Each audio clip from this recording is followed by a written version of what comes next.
Hello and welcome to Center for Victory's podcast of Your Best Day Yet. At Center for Victory, we're here to help unlock, reinforce, and enrich relationships through personal and professional development. I'm Eric Guy, Chief Victory Officer here at the Center for Victory.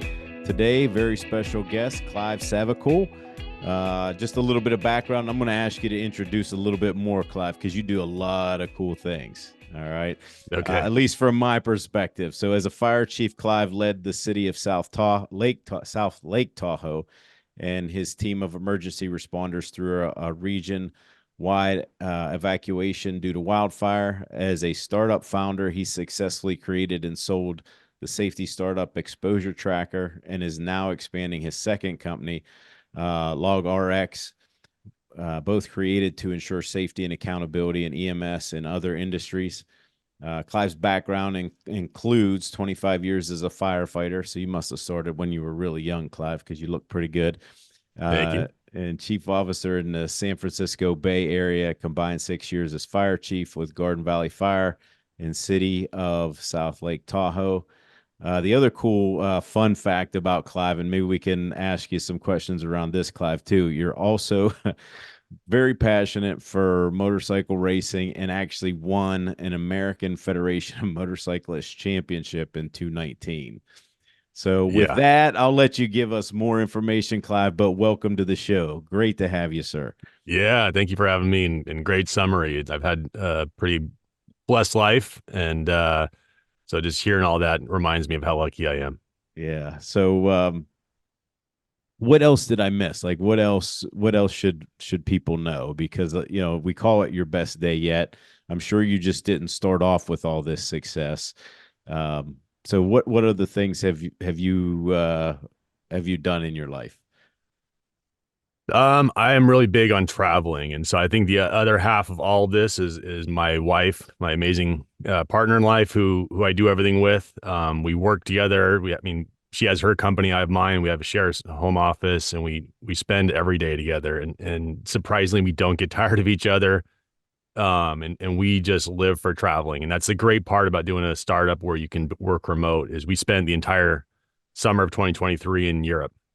Wow. Doing home exchanges. So we would just trade our home in San Diego, and we would go and stay and end up being 8 different places, from the Isle of Man to Paris. And it was just an amazing adventure. Even with the airlines losing our luggage for 2 weeks, we still made the best of it. So I think that, 2 weeks. Wow.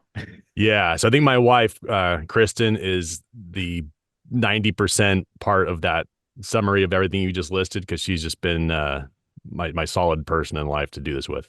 Well, how long have you been married? We've only been married 3 years. We've been together about 6 years. And most of what you just listed, we were together for that. Wow. Okay. So, and then you've, I was, of course, doing research on you a little bit. Your LogRx, your new fairly new company. That's medication tracking and management system.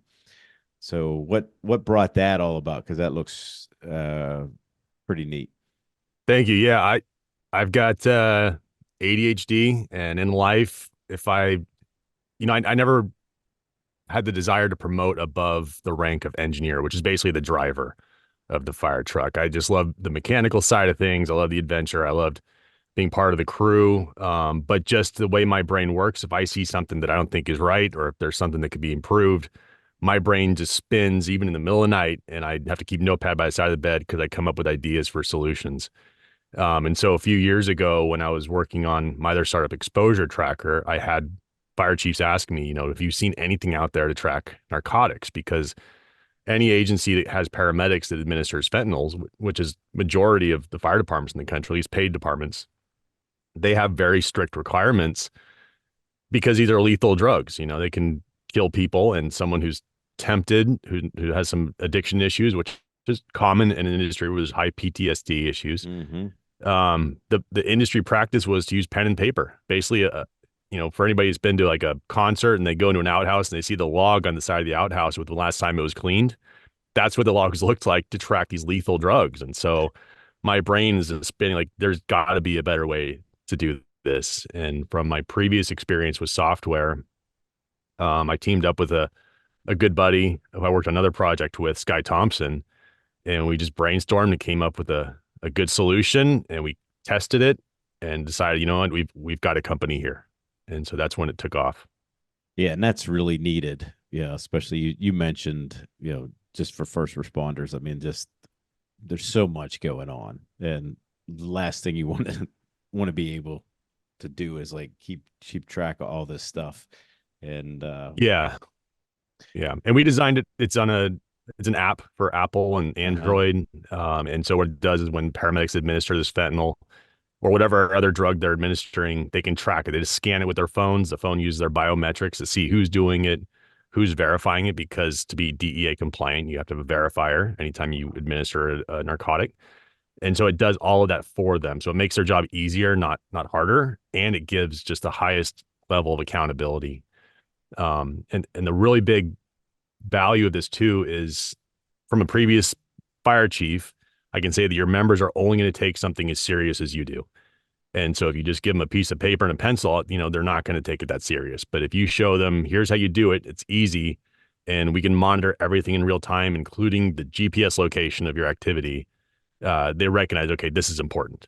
And so that's another big value part of the leadership piece. Yeah, I appreciate you creating something for the good guys that lets them stay the good guys. So that's Yeah. I mean, Thank you. that's good stuff. But speaking of that, you have this. You've had a couple companies. You've been a fire chief. Is it fair to ask you what do you think is tougher? Yeah. It's a very fair question. And why? Yeah. So being a fire chief, I would say, is harder in the aspect that, and please take in the spirit which it's intended, you have to manage government employees. And Mm-hmm. so you might have one bad employee, but that one bad employee can cause so many headaches and so many challenges that you end up spending way more time on that person than on the 99% of the staff that's doing a good job. Um, and so just that employee management piece really was not fun as a fire chief. All the other parts, honestly, were a blast. I loved solving challenges. I loved all the people I worked with, my peers, police chief, city manager, everyone I worked with in Tahoe. They were just amazing. And so I would just say that you could have, a 10, 12-hour day at the office. And if you spend 1 hour dealing with that problem employee, it could just sour the rest of it. And so I think that piece was probably what made the position harder. But I think as a CEO of a startup, you're constantly looking for ways to progress and survive and make your company grow. But for my brain, that's fun. That's a challenge, So I think that the dynamics are the fact that as a CEO of a startup, your chances of failure are much greater. But I think that the fun factor and the hard part is just more unpleasant as a fire chief, if that makes sense. Mm-hmm. It does, yeah. As far as managing people, Clive, I mean, a lot of what we do here at Center for Victory is, we do help companies get the right people. We help them create job targets for people, putting the right people in the right seat. But you know, the other thing that is, people are really struggling with now are the different generations that are working together. Because now we just have, my kiddos are have been in the work environment 2 years now. They're part of that Gen Z. Uh, how do you manage, just that combination of the different generations working together? I mean, what have you seen? What advice could you give people? Yeah, and every single fire chief who listens to this podcast is going to nod their head when they look at their stereo radio as they're hearing you ask that question, because that is Yeah. a universal challenge for fire departments right now. And every time I talk to their fire chiefs, like, kind of expressing some of the challenges I was dealing with, they would always say, yeah, the same thing here. And so one of the challenges isn't that newer generations are necessarily difficult, it's that there's such a different contrast from mine and yours generation. Gen X, uh, my goal when I got hired as a firefighter was, if the chief wasn't talking to you, you're doing your job. If a captain wasn't talking to you, you're doing your job. And so your goal wasn't to get a pat on the back, it was to not get yelled at. And that's changed. And so now the key to answer your question is constant communication. You know, back when I started, if someone gave you an order, if you said anything at all, you would say, yes, sir, and repeat the orders. And then Mm-hmm. that was it. You're off to the races. And that's the last time you should have a conversation about it. Nowadays, you really need to focus with the newer generations, explain why you're doing what you're doing, what the value, the vision of the organization is, what their role is, and how it's going to help. And then with the newer generations, it's also important to listen to their feedback. Whether or not you take what they tell you and you run with that as your idea, they need newer generations feel like they need to be heard.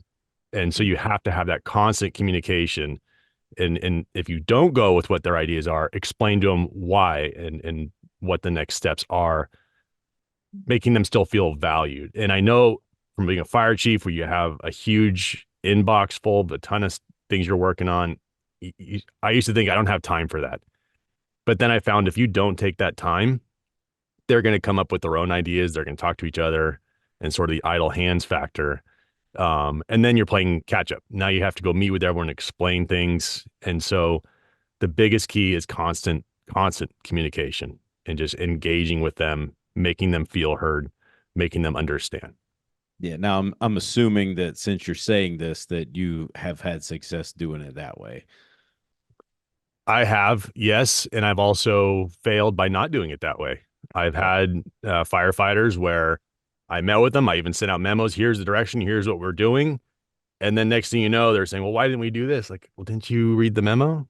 Didn't you listen to our ops meeting? And so I felt like, well, I told them once, they're good.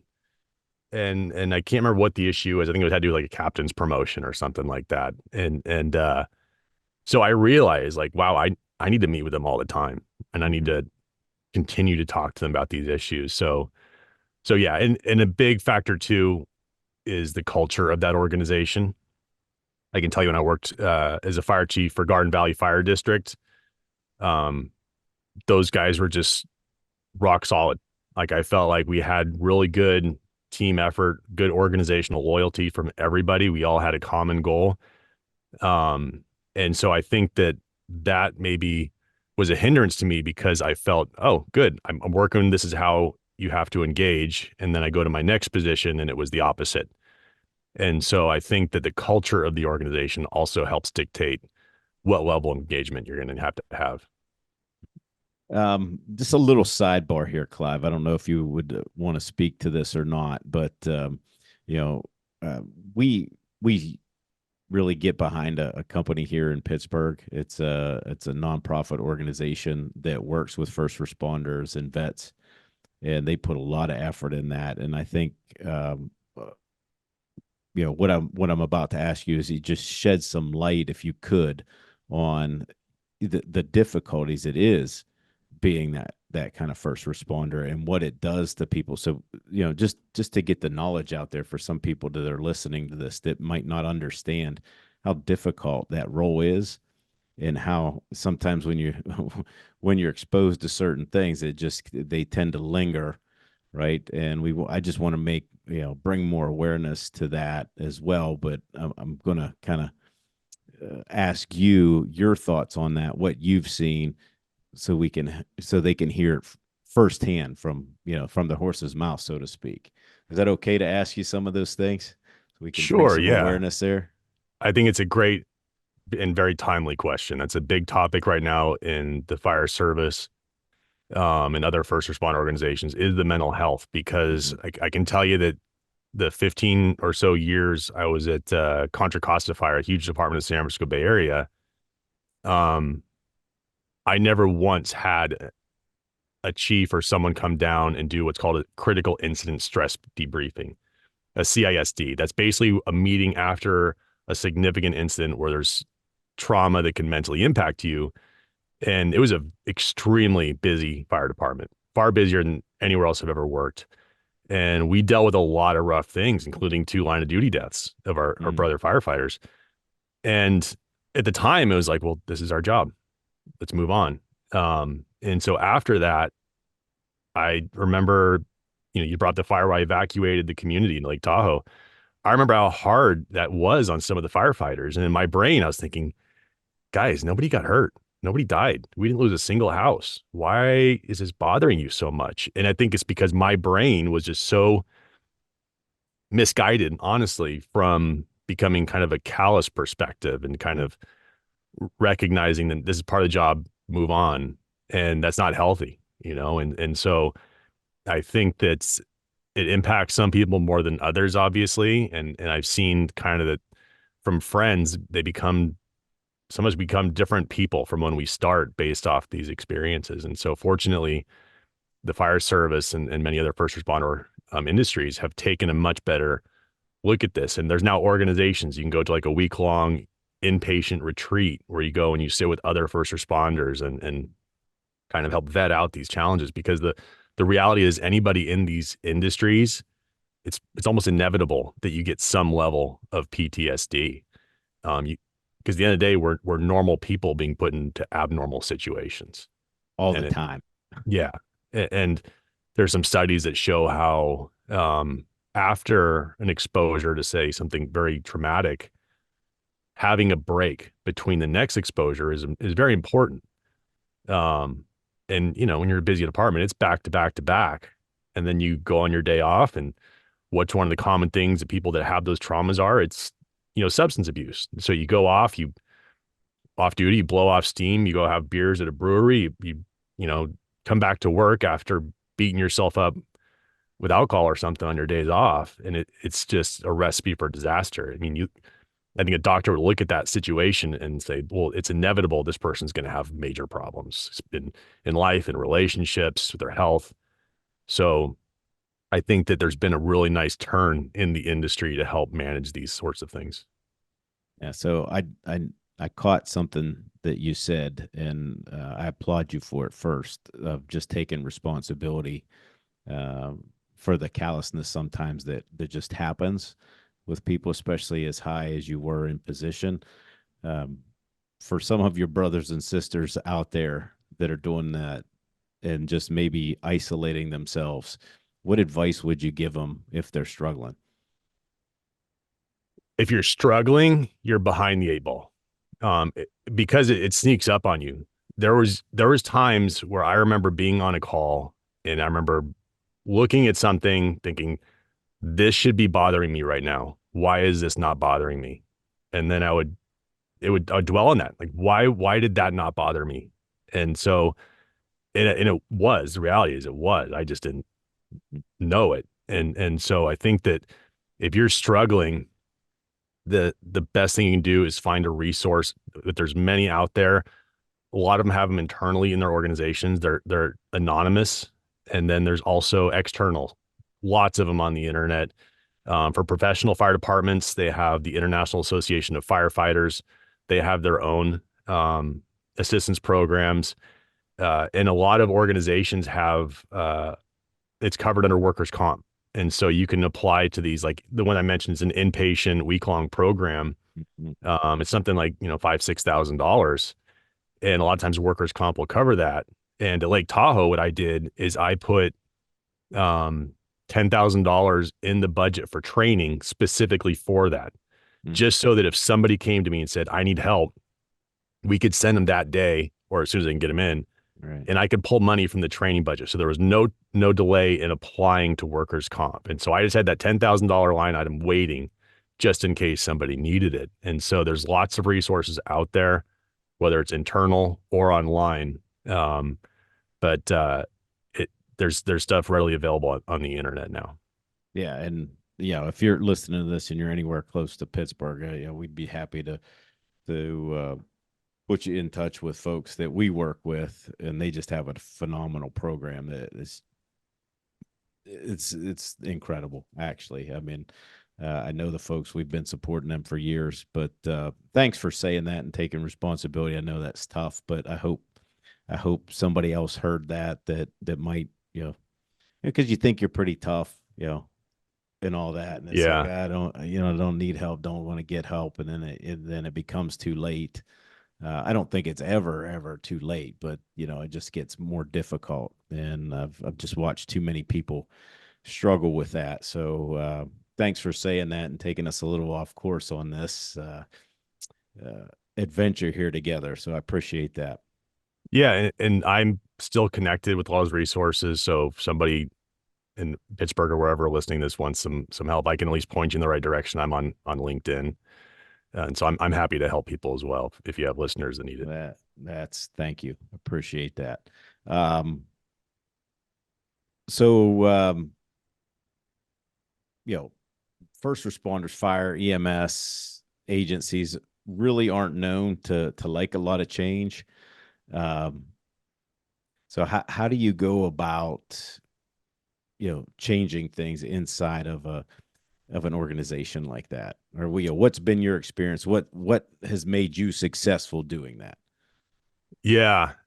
So a mentor years ago kind of gave me some great perspective when I promoted battalion chief, and he said, "Firefighters hate change, but they also hate the way things are."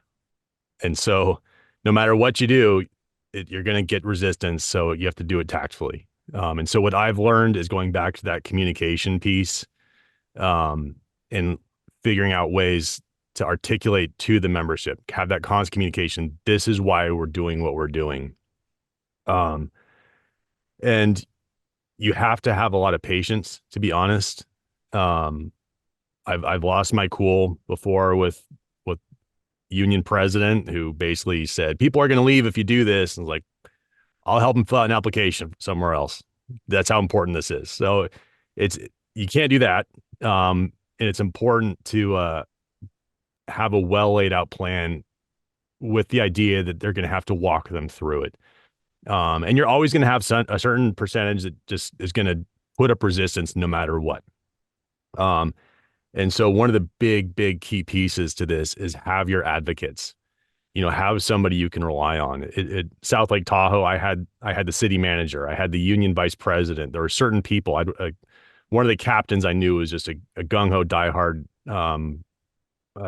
member of the organization who would do whatever it took to make the organization better. And so you have your advocates that you chat with a lot, so that you knew throughout the organization you had these other people who are respected pushing things forward as well with the vision, so that whatever resistance there might be would hopefully at some point just feel like, hey, I don't agree with this, but I see how positive everyone else is looking towards it, so I'm just going to keep my mouth closed. And so I think that having support and communicating it were the big keys to my ability to change things. Okay, so let's jump a topic here. Talk about motorcycles.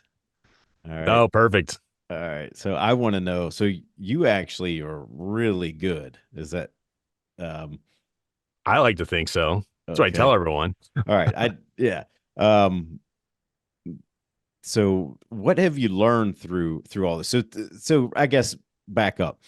Explain what you do as far as motorcycle racing goes. I mean, because I don't fully understand it, but explain to our listeners and viewers what you actually do with the motorcycles. And then I want to get into what you've learned about teamwork and leadership through that. Okay. So explain first what it is that you're doing there with it, and then we'll talk about the other two things. Yeah, yeah. And honestly, this has a tie to the whole PTSD question, because motorcycle racing has always been my de-stressor. I go out Okay. there to just blow off steam, not supervise anybody, just enjoy the moment. And so what I've done for, I don't know, 15, 16 years is it's the road racing where it's on a racetrack. It's not dirt bikes. I have done that too. Actually more injuries doing that. But what I do is the Laguna Seca Raceway is the famous track we have here in California, Sears Point Raceway. And so that's what I've always done. And I started out kart racing as a kid. I was raised by my uncle, and he got me into kart racing because he was a motorcycle racer. And then I got into cars, and cars was a blast. I did good at it, but it was crazy expensive. And then just on a whim, I got a motorcycle and decided to take it to a racetrack when I was about 26. Um, but yeah, it's basically you full leathers, you take a sport bike, which is, they always call them like the Kawasaki Ninja sort of motorcycle. And you just race around a course with other riders going as fast as you can. And it's really a great group of people. It's just my de-stress moment. And so I really love that sort of thing, which my wife wishes I would stop, but it's is hard to give up. And I've tried. Yeah, I relapse. we just had the discussion here because with the motorcycles before we jumped on this podcast because like I said, my wife and I work together. I'm like, hey, Clive rides a motorcycle. How about I go get one now? She's like, nope, never. So I think I lost my chance. So I'll live vicariously through you, Clive. Yeah, I kind of did the beg for forgiveness route and didn't go over so well. But But you are pretty good, though. I mean, you've won yeah, and some I've had good championships. coaches. And so I think to your point about saying no and the dangerous factor Uh is huh. I've worked with riding coaches to where Okay. like, okay, this is how you become a better rider. This is how you ride safer and this is the correct body position. And so you learn to not do the to reduce the risk, I should Uh huh. say. And so that's really made me be mostly healthy. It's the dirt bikes I've gotten into trouble with injuries, which my wife isn't happy about. So I got rid of the Yeah. dirt bikes at least.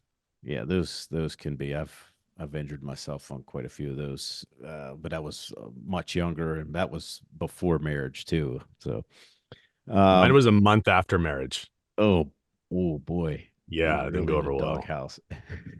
Yeah, 2 weeks in the hospital. Oh man. Um, as far as teamwork and leadership in motorcycle racing, what have you learned about? You spoke a little bit about a coach too, but what have you learned more about teamwork and leadership? So even though you're on the track, racing is one person. It does take a team. You have your coaches, you have other people that help you with the setup of the bike. You have the guys you race with that you're friends with. You talk about how they're approaching certain turns. And so it really is a team effort. So once you actually take the green flag and launch towards the first turn, there's been a lot of people you've been working with to get that far. And I think that from the leadership perspective, I think one of the things I found subconsciously was, um, especially with the dirt, there's something called a hare scramble race. And this is a dirt bike where you go on like these 6, 7 mile long courses through thick forests, really challenging, muddy, with about, 20, 30 other riders, if not double that. And by the time you're done, you're just beat up. I broke my wrist on one and kept going. And so Mm, you just have these really challenging experiences, and it's the best feeling in the world when you're done. And I've done well. In fact, the race I got second that broke my wrist, I got second because I just didn't give up. So you do very well through attrition in those races because they're so hard.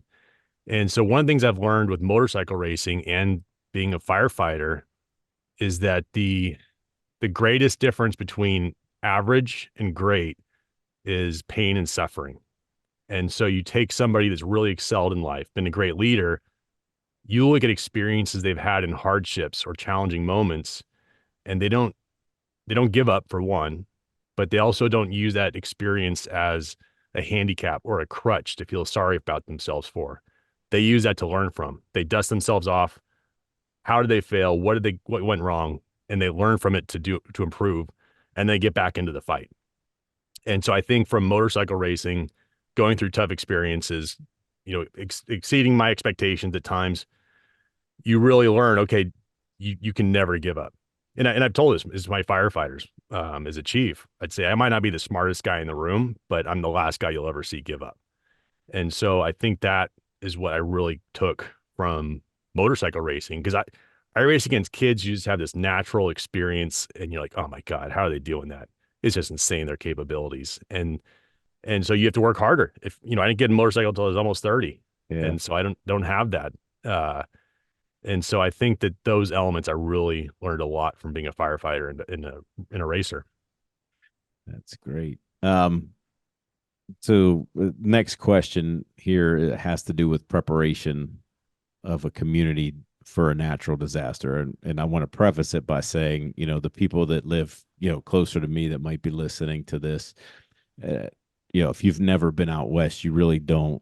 You probably have never experienced a wildfire, that kind of threat that's going to threaten, a whole city or two. Uh, I remember, I can vividly remember the first exposure I had to that years ago. I mean, I was in Idaho and I really wasn't near anything, but it was just, kind of an overall anxiousness with everybody in the community.